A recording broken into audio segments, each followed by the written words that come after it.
زلیخا جب اس سے عزیز مصر نے، اس کے شوہر نے پوچھا کہ بھائی تم نے یہ سارا کچھ کیوں کیا، تو واقعات آپ کے خدمت میں موجود ہے، میں تفصیل میں نہیں جاؤں گا۔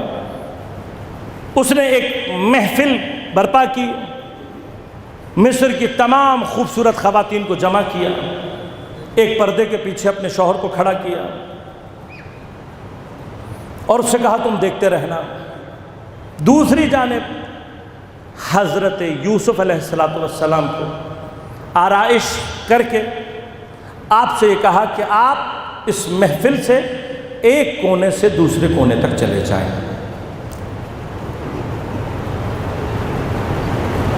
کون سی خواتین ہیں یہ وہ خواتین ہیں کہ جو شہوت پرست ہیں،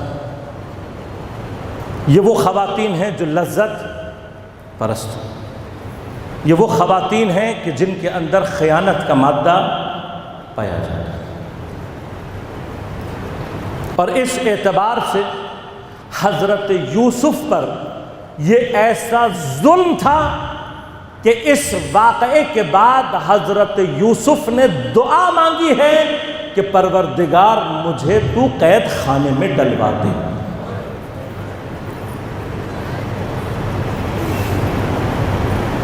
یہ مظلومیت نبوت ہے، یہ معصوم کے ساتھ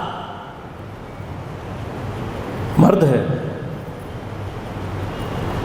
نامحرم خواتین کے درمیان سے گزرنا جناب یوسف کے لیے اتنا سنگین تھا کہ آپ نے مستجاب الدعوت دعا کی ہے، ایسی دعا کی ہے کہ جس کو پروردگار قبول کرے گا۔ پروردگار تو مجھے زندان میں، مجھے اس سے زیادہ پسند زندان ہے۔ کاش کسی کو حضرت یوسف کی یہ مظلومیت سمجھ میں آئی ہوتی۔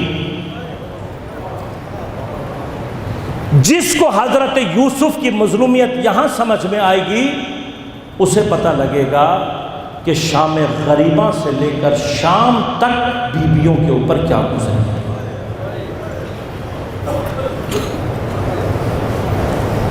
جو قوم حیا کے معنی نہیں جانتی، جو قوم عفت کے مضمون سے ناآشنا ہے، جو خواتین حجاب کو اپنے لیے اذیت اور آزار سمجھتی ہیں، جو خواتین اپنی نمائش کو فیشن سمجھتی ہیں، جو خواتین بدحجابی کو اپنا حق سمجھتی ہیں، ان کو کبھی سمجھ میں نہیں آئے گا کہ شام غریبہ خواتین، شام غریبہ اہل بیت کے گھر کی خواتین کے اوپر مصیبت کیا نازل ہوئی تھی۔ ان کو کبھی سمجھ میں نہیں آ سکتا۔ یہ صرف وہی درک کر سکتا ہے جو خود حیا کو اپنے اندر رکھتا ہے۔ لہذا عزیز مصر نے کیا کہا؟ عزیز مصر نے کہا، جب زلیخا نے کیا کہا کہ یہ تھا، کیا ہوا آپ جانتے ہیں؟ حضرت یوسف گزرے، سب کے ہاتھ میں ایک ایک نارنگی اور ایک ایک چاقو دے دیا۔ جب حضرت یوسف گزرے ہیں تو یہ شہوت پرست عورتیں آپ کے حسن میں اتنا ڈوب چکی تھیں کہ کب ان کے ہاتھ کٹے ان کو پتہ ہی نہیں چلا۔ یہ منظر دکھایا اس نے اپنے شوہر کو، اور اس کے بعد کہا یہ تھا جس کی وجہ سے تم میری ملامت کر رہے تھے، اور پھر اقرار کیا کہ لقد راودتہ عن نفسہ فاستعصم۔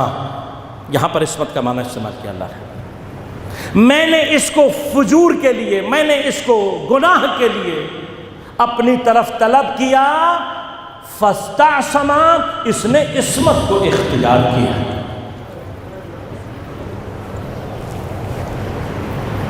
اگر صرف یہ ایک مقام مسلمانوں کو سمجھ میں آ جائے کہ اللہ نے عصمت کا معنی پورے قرآن میں اگر کسی کے لیے کیا ہے تو وہ کسی معصوم نبی کے لیے کیا ہے۔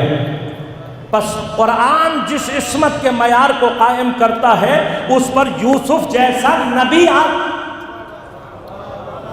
یوسف جیسا نبی پہنچ سکتا ہے، تو صرف اور صرف وہ پہنچ سکتا ہے جو اس مقام پر ہو۔